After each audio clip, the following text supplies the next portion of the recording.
పరిస్థితి చేజారిపోవడం చూసి యుధిష్ఠిరుడు భీష్ముడిని ఇప్పుడు నేనేం చేయాలి అని అడిగాడు. అప్పుడు భీష్ముడు, రాజా నువ్వేమీ చేయక్కర్లేదు. కృష్ణుడు మౌనంగా ఉండడం చూసి వీళ్ళు రెచ్చిపోతున్నారు.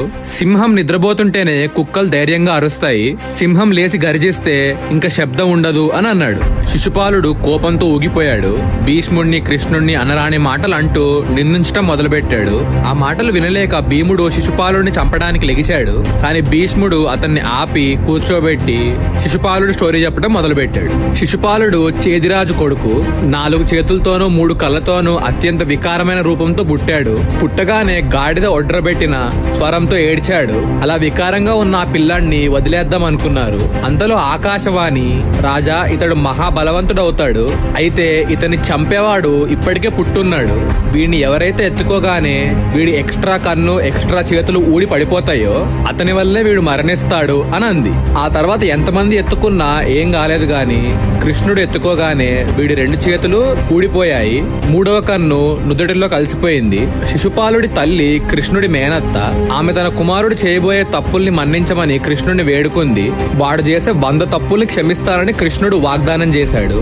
అందుచేత వీడిని కృష్ణుడు తప్ప ఎవరూ చంపలేరు అని అన్నాడు. ఆ మాటలు విని శిశుపాలుడు మరింత కోపంతో భీష్ముడిని నపుంసకుడా అని అన్నాడు. ఆ తర్వాత పాండవుల్ని కృష్ణుడిని భరించలేని దుర్భాషలాడాడు. ఈ మాటలన్నీ విన్న కృష్ణుడు ప్రశాంతంగా లెగిసి ఇలా అన్నాడు, రాజుల్లారా ఇతడు చేసిన 100 తప్పులు సహిస్తానని వీళ్ళమ్మకి మాటిచ్చాను కాబట్టి గతంలో చాలా దారుణమైన తప్పులు చేసినా సహించాను. ఇప్పుడు ఎటువంటి మాటలు మాట్లాడుతున్నారో మీరే విన్నారు. ఇతడి 100 తప్పులు పూర్తయ్యాయి అని చెప్పి చేతిలోకి సుదర్శన చక్రం తీసుకొని శిశుపాలుడు గొంతు మీద కిసిరాడు. ఆ సుదర్శన చక్రం శిశుపాలుడు గొంతుని చీల్చి శిరస్సును ఖండించింది. అందరూ ఆశ్చర్యపోయి చూశారు. కొందరు రాజులు కృష్ణుడిని ప్రశంసించారు. మరికొందరు కృష్ణుడిపై ద్వేషం పెంచుకున్నారు. కానీ ఏం చేయలేక అలాగే నుంచుడిపోయారు. మిగిలిన కొంతమంది అలాగే షాక్ లో ఉండిపోయారు. ఆ తర్వాత యజ్ఞం పూర్తయింది.